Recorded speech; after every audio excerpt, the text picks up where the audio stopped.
Dhanik Bharat Educational Institutions, Inter, IIT, JEE, NEET, admission opened. బంగారు మంచాలు, diamond నెక్లెస్లు, చివరికి బంగారపు బాత్రూమ్ ట్యాప్లు, అక్రమార్కుల ఇళ్లలో ఇలాంటి విలాసాలు బయటపడడం మనం తరచూ వింటూనే ఉంటాం. కానీ ప్రస్తుతం సోషల్ మీడియాలో ఓ మహిళా ఎంపీ ఏకంగా బంగారంతో తయారు చేసిన లోదుస్తులను కలిగి ఉందంటూ కొన్ని ఫోటోలు అంతర్జాతీయంగా నెటిజన్లను విస్తుపోయేలా చేస్తున్నాయి. ఇంతకు ఇది నిజమా? అసలు కదేంటి? ఇరాక్ దేశంలో కొత్తగా ఏర్పడిన ప్రభుత్వం అవినీతిపై ఉక్కుపాదం మోపుతోంది.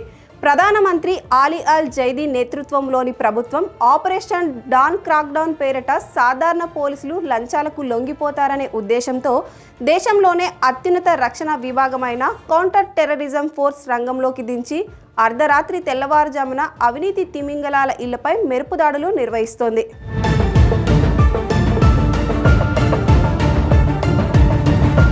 రాజధాని బాగ్దాద్లోని అత్యంత కట్టుదిట్టమైన భద్రత ఉండే గ్రీన్ జోన్తో పాటు పలు నగరాల్లో ఏకకాలంలో సోదాలు నిర్వహించి సిట్టింగ్ ఎంపీలు, మాజీ మంత్రులు, ఉన్నతాధికారులతో కలిపి మొత్తం 67 మందికి పైగా నిందితులను భద్రతా దళాలు అరెస్టు చేశాయి.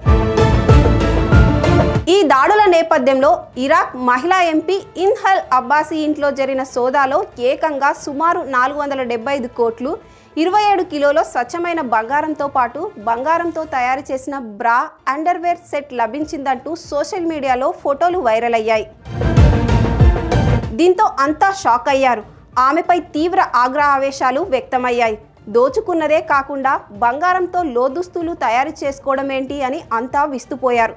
కానీ అధికారులు మాత్రం కథను వేరేలా చెబుతున్నారు.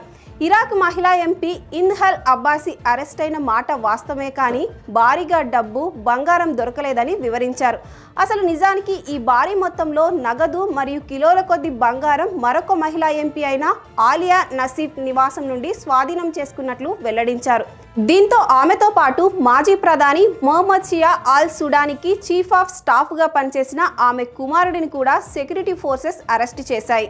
ఈ దాడుల్లో బంగారు లోదుస్తులు దొరికాయనే ప్రచారానికి ఎలాంటి అధికారిక ఆధారాలు లేవు. సోషల్ మీడియాలో నెటిజన్లను ఆకర్షించడానికి, క్లిక్స్ మరియు వ్యూస్ కోసం కొందరు అనామక వ్యక్తులు ఎక్కడో ఇంటర్నెట్లో ఉన్న ఒక పాత బంగారు లోదుస్తుల ఫోటోను తెచ్చి ఈ అవినీతి దాడుల వార్తలకు ముడిపెట్టి ఫేక్ ప్రచారాన్ని సృష్టించినట్లు అంతర్జాతీయ మీడియా కథనాలు తేల్చి చెప్పాయి. ఏదేమైనా ఇరాక్ ప్రభుత్వం చేపట్టిన ఈ అవినీతి నిరోధక ఆపరేషన్ ప్రస్తుతం ప్రపంచవ్యాప్తంగా హాట్ టాపిక్గా మారినప్పటికీ సోషల్ మీడియాలో వైరల్ అవుతున్న బంగారు లోదుస్తుల ముచ్చట మాత్రం కేవలం వ్యూస్ కోసం సృష్టించిన ఫేక్ ప్రచారమేనని స్పష్టమవుతుంది.